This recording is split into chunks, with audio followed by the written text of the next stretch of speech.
anyone tell me I was gonna have to memorize so many passwords in my life. Oh, are you feeling my pain? Because I feel yours. I tried so hard, and I got locked out of my own bank account because I tried to reset the password, and I couldn't remember my mother's maiden name, and then I did it wrong, and then it was gonna be 4 days before they'd allow me. So finally, I had no choice. I had to hire a hacker. But now they have 1Password. It's a new app, and you just have to remember 1Password, and you put all your passwords underneath that 1Password, so I did that. And I forgot that 1Password, and... But there are all these new websites, too. Findyourfamily.com, that's a new website. Is there anyone here who thinks what they need in their lives is more relatives?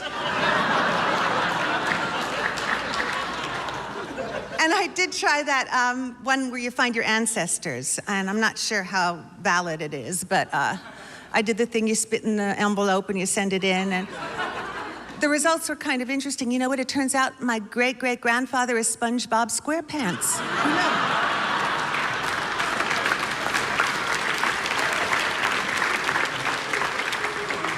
And I recently had a death in my family. My phone died. And that's your best friend. Your phone is your best friend now. And it just went dead. And, you know, everyone says, turn it off and on again. And so I said, I can't do that. So I called the hotline, and then 20 minutes later, I talked to someone in India who said, Deb, you turned it off and on, you know? And I said, well, it's already off, so I can't turn it off. And if I could turn it on, I wouldn't be having this conversation. So I made a Genius appointment at the Genius store with one of the Genius people. And I guess all the geniuses were in Genius school that day, because I got a teenager with blue hair and a ripped t-shirt. But he was a teenager and he was a genius, and that's why he didn't say turn it off and on again. He looked at it and said, "Oh, your phone's dead." And he went on and he said, "Oh, sometimes it happens." That's what he said. Then he asked me, "Did you back it up on the cloud?" And I said, "No." And he said, "Well, why not?" And I said, "Because I'm 64 and I have no idea what you're talking about."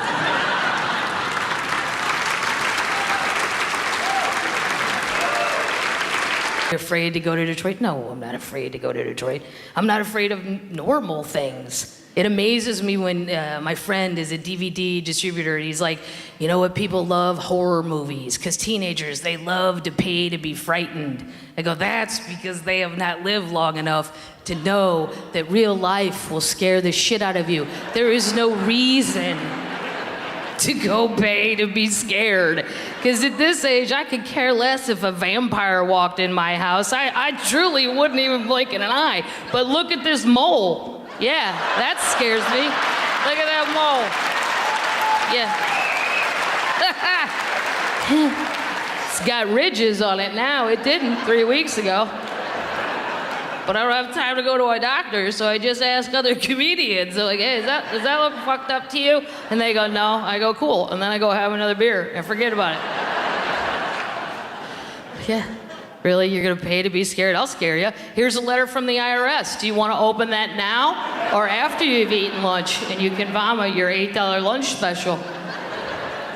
I'm not afraid of a burglar. I'm afraid of the mailman. That's who I'm afraid of. That son of a bitch hasn't brought anything good to my house since I was 10. That's the last time I got a birthday card with money in it. That was it. Ever since then, nothing. But I do love the post office, which is a bit of a dichotomy, because I cannot believe, at this age, I have friends that when they raise the price of a stamp, my friends will go insane. Young people in their 30s and 40s. It's not old people on a budget. 30-year-olds. Oh my God, they raised the price of stamp. Jesus Christ, that's a highway robbery. This federal government. Really? It's 49 cents. You're angry about that? Because I feel the exact opposite way. I cannot believe to this day that I can walk into a building with a piece of paper in my hand and look at a full-grown adult and go, hey, 49 cents. Will you take this to Alaska?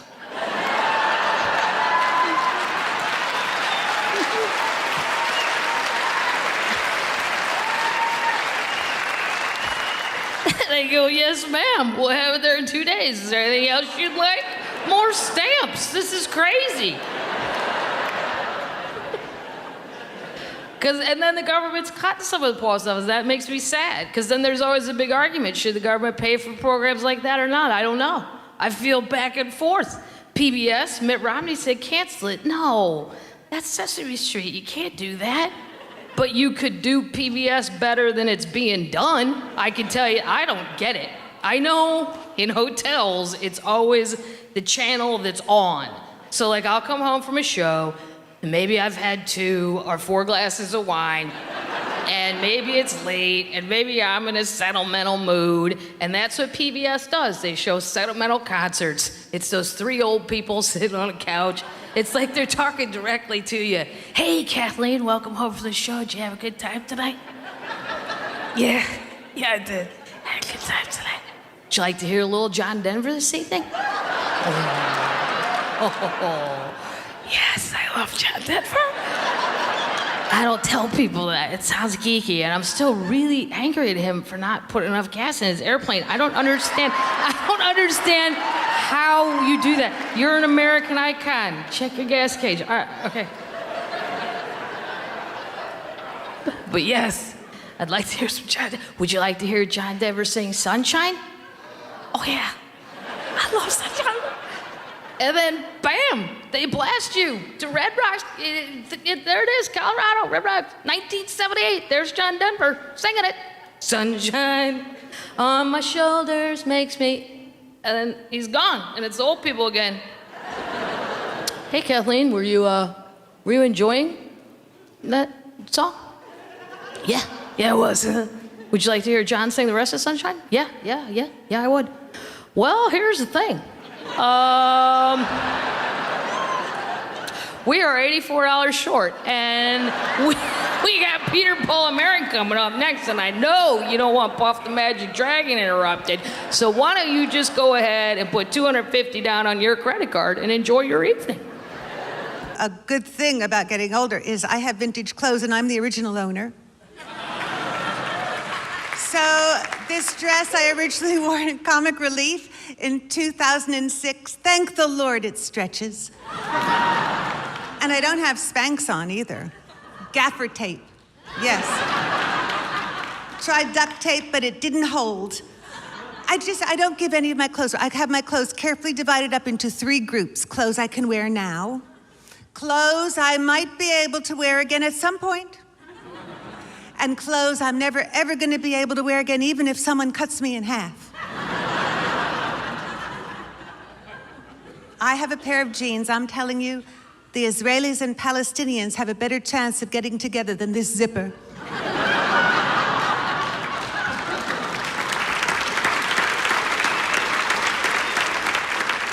I won't give up. There's always a chance I could get shingles and lose a few pounds. Because women were always trying to get into better shape, but I have friends now who are having operations. Not a good idea. One of my friends had that balloon put in her stomach, but you know what happened? She sneezed and it came undone and she flew around the room.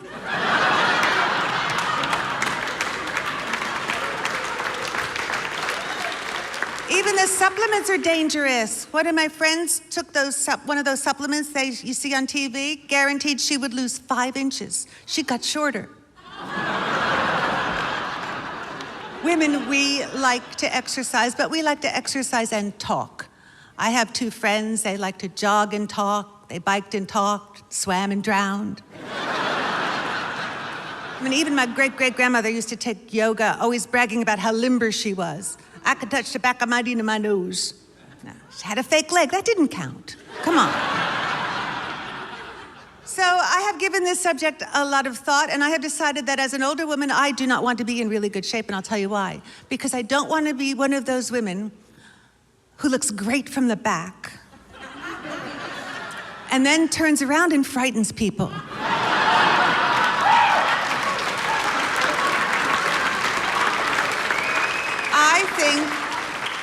I think the back should match the front. That's what I think. And you know what I love now? Compliments. Compliments make me so happy. And I find as time goes by, I'm less picky about compliments. The The other day, I was giving blood, and the technician said, nice veins, and I said, allow me to take you to dinner. Thank you. Some compliments are kind of underhanded. I was trying a dress on in a store, and a saleswoman said to me, that's a very forgiving dress. I know. I said, then you'll forgive me if I don't buy it from you. Thank you so much. When I was younger, I was insulted by compliments. I'd be walking down the street in Manhattan, and a construction worker would yell out, yo, mama, bring it over here. And I'd think to myself, well, you animal. Treated me like a piece of meat. The other day, I was walking down the street, and a man who'd recently regained consciousness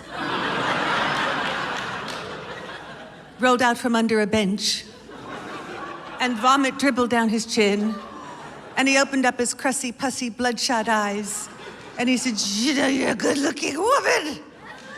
And I said, and you, sir, are a fine gentleman with excellent taste. Thank you so much. I've done every kind of exercise in the world, and when I was y'all's age, I was so gung-ho.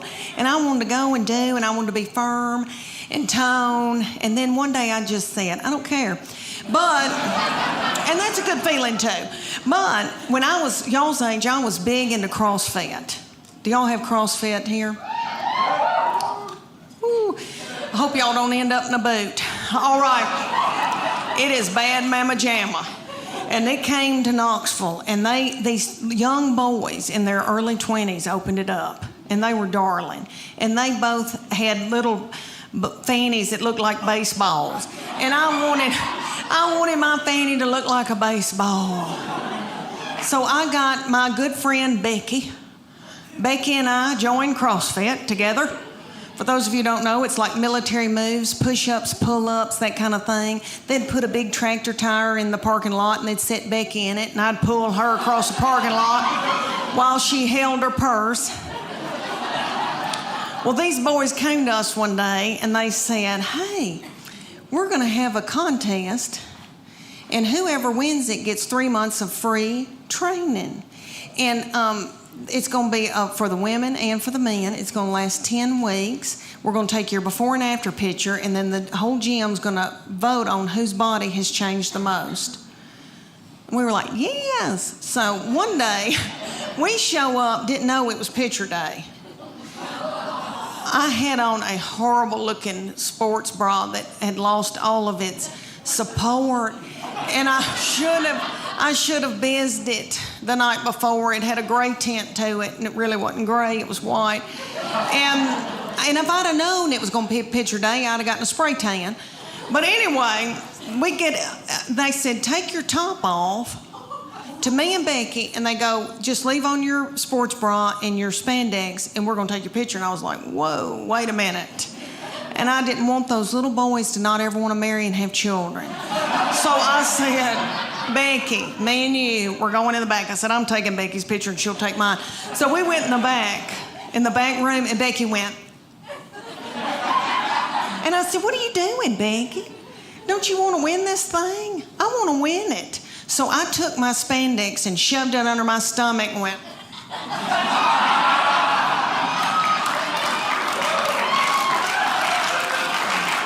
Thank you.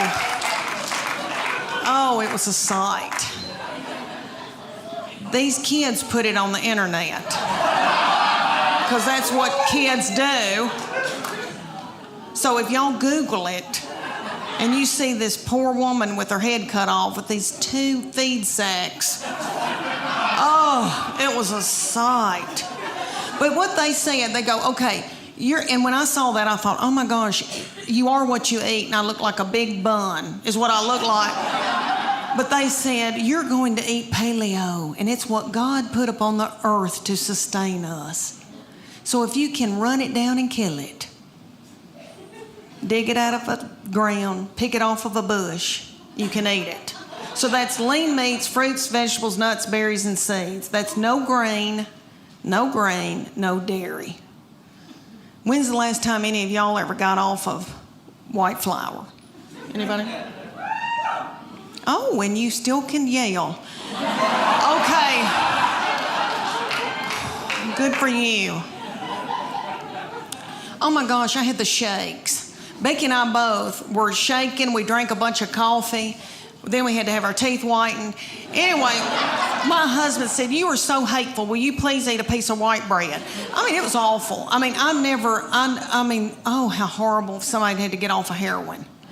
I mean, and I don't know what that's like, but I watched Shaft when I was little, and I remember it being a booger when somebody had to get off of heroin. This felt similar. It may not have been. Anyway, they took the after picture, and I made sure I had a spray tan. Let me tell you that, honey, because a spray tan takes 12 pounds off of you. Anyway, I had a spray tan. I had on a really cute sports bra and spandex. And I took mine, and I'm ashamed to tell y'all, but I won that thing. Oh, thank you. But she's in the 10th grade. High school's almost over. It gets so expensive. Luckily, Martin and I thought ahead, and when Molly was a baby, we put away some money for bail.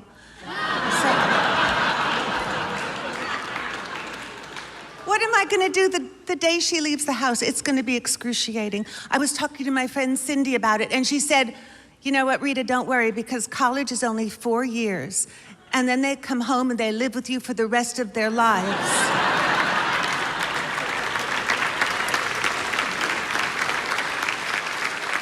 Because she has a son, wait do you hear? He went to Ivy League college, came home, lives in the basement, and he's a bouncer. Not at a nightclub, he just has a ball and he likes to bounce it. And there are gonna be no jobs anyway. I mean, what's Molly gonna do? I was trying to think what the world is gonna need in the future, and I think what Molly should be is a tattoo remover.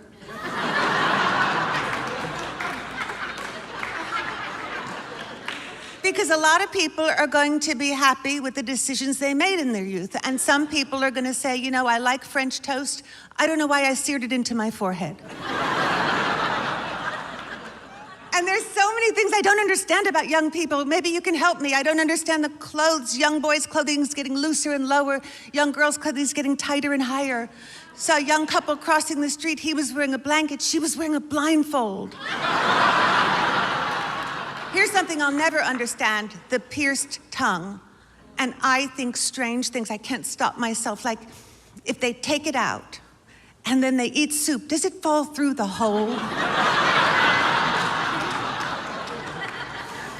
And it's always young people who go into body piercing. I might have figured this out.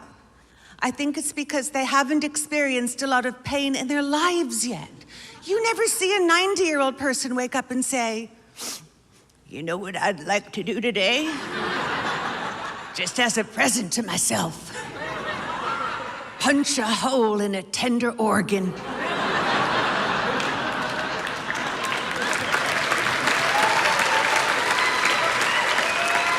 And I know tattoos are all the rage, and I would never get one, but you know what? Luckily, on my left leg, I have a vein in the shape of a ship.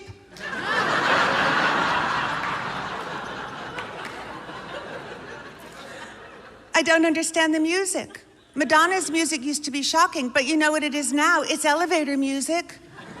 I was in an elevator, I heard "Like a Virgin, touched for the very first time." What's elevator music gonna be like in 30 years? Got something itching in my pants and it's swinging to and fro.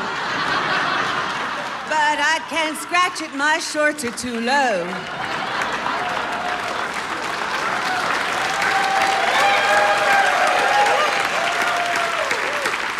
For your enjoyment, that was performed by the Mormon Tabernacle Choir. People ask me, how do you stay married for 30 years? And I just say we've been very, very lucky and that no other people have found either one of us the least bit attractive. We've been together so long, we don't even have to talk anymore. We know what the other person is thinking. It's scary, we're on the same wavelength. Sometimes I'll be lying in bed and he'll just roll over and whisper in my ear, "You're wrong."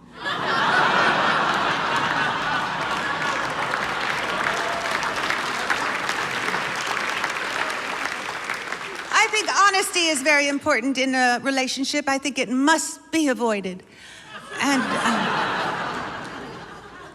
I'm I'm honest. I just wait till the right time. I wait till he says, I broke a dish. And then I say, I scratched the car. I lost my wallet. I kicked your mother. Because my mother-in-law is a cranky woman. She is, and she has arthritis, and she won't take any pain pills because she doesn't want to become addicted. She's 90. What's the worst thing that could happen? For the last 10 years of her life, she'll be in a good mood. But you try to help people. We bought her one of those walk-in bathtubs, but she keeps filling it up and then opening the door. Martin and I have gotten along much better since the GPS system was invented, so we don't fight as much in the car. Well, the first GPS lady, we had to get rid of her because she sounded like his mother, and they'd pull over and argue for hours, but... I remember the first time we got in that car, and we were going to San Diego, he just programmed it in, and everything was going great, till we changed our minds. We were going to San Diego, we changed our minds, and we decided to go to Los Angeles. And we didn't know how to tell the car. We finally had to go to San Diego just to shut her up.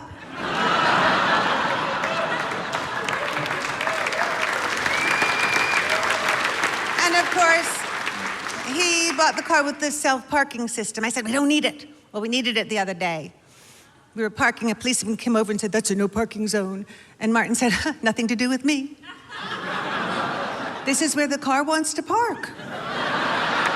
Because cars are almost human these days. They tell you everything they're feeling. A yellow light comes on if the tires need air. A red light comes on if it needs cooler. The other day we were driving along, a purple light came on. And I looked it up and it turned out the car was just feeling vulnerable.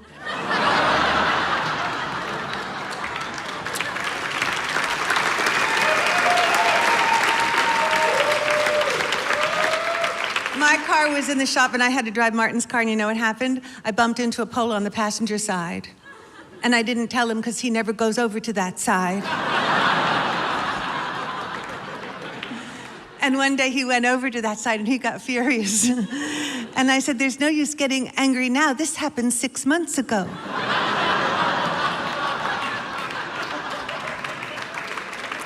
So I finally got a new car because you know what I wanted? I wanted a keyless ignition. Because don't you hate looking for that key? I just said, I deserve a keyless ignition.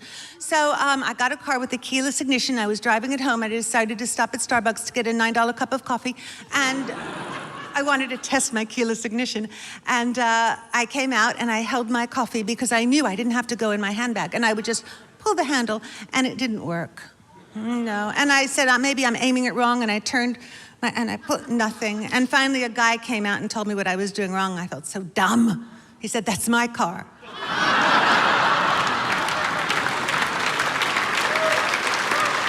Nothing says I'm done with life like a 40-something woman in a sports bra. I've never done sports. It's not like I do sports. I've never done sports. Just, I like the look of one low, defiant breast. I'm just daring you to with it. Just, I dare you.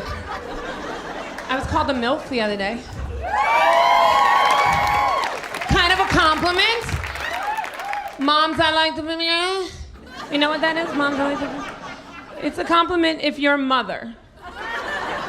I'm not, so it was a tad insulting. I said to the kid, I'm not a mother, but thank you. He's like, you're still MILF. No. Like, then you're a ILF. I'm like, what are you, special needs? What the is wrong with you? I love young guys. How old are you, sir? You know who I'm talking to. 43. Yeah, too old for me. Because look, did you see how did anyone see it? He just did this. Just a total like, ugh, this stripper's chatty. I know, you don't want me either. I get it. We both have opinions. What do we need with each other? We both have ideas. You have ideas that you've actually thought out and put into fruition. That's annoying. Look at this kid. No ideas. No opinions.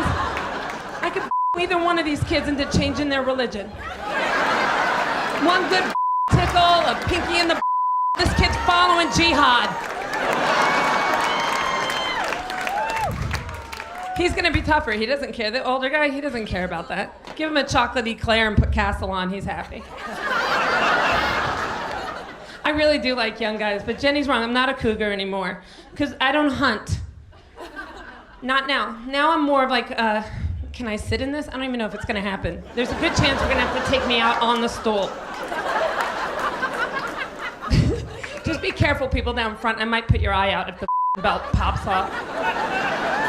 It's very apropos that we're in Vegas because I'm starting to sweat like old Elvis. Like the old fat Elvis right before he died on the toilet. That's where I am right at this moment. Where were we? I'm not a cougar who hunts. No, I'm like a zoo cougar now. I'm a zooger.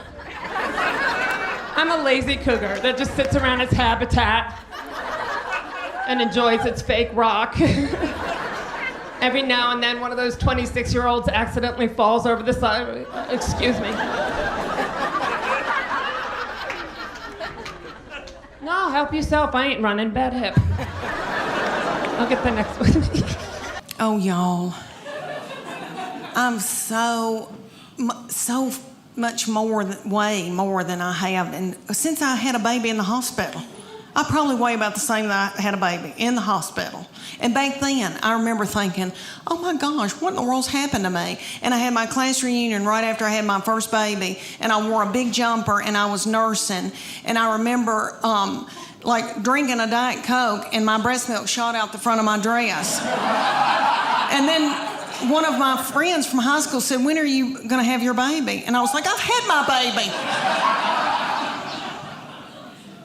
But anyway, I feel fat, and I am, and it's my hormones. I have no testosterone. I went to the doctor. I had no testosterone, no progesterone. I have way too much estrogen, which evidently makes you bitter and angry and hateful. That's what my family says. I think they're bitter and hateful and angry. But it has messed up my weight and all that. Well, that, and I've been eating white flour. But I have been on every diet in the world. I've done everything. I've done Whole30. I've done South Beach. I have done Weight Watchers. All right, I praise God that Weight Watchers doesn't have a limit on how many times you can join. Because I have joined Weight Watchers 9 times. And lost 7 pounds in all. Come to find out, you have to follow a program. I know that, but I go because the meetings are funny, and it's like going to a comedy club. It really is. It's like AA, but it's for people who eat their emotions. And that's who I am. I eat my emotions. Like my husband would come home and the kids would be fighting and he'd say something like, what have you done all day? And I'd eat a hot dog and I don't even know where it came from. Well, I had to keep from drinking whiskey. I didn't want to get hooked on whiskey with little children. So I joined Weight Watchers so many times, and this last time, Oprah bought it. And they had Oprah on TV, and she was twirling pasta on a fork and running through tall grass. And I thought, well, if she can do it, I can do it. No, no, turns out, no, for the 9th time. But what the deal is they give you a point value on food. So fruits and vegetables are free.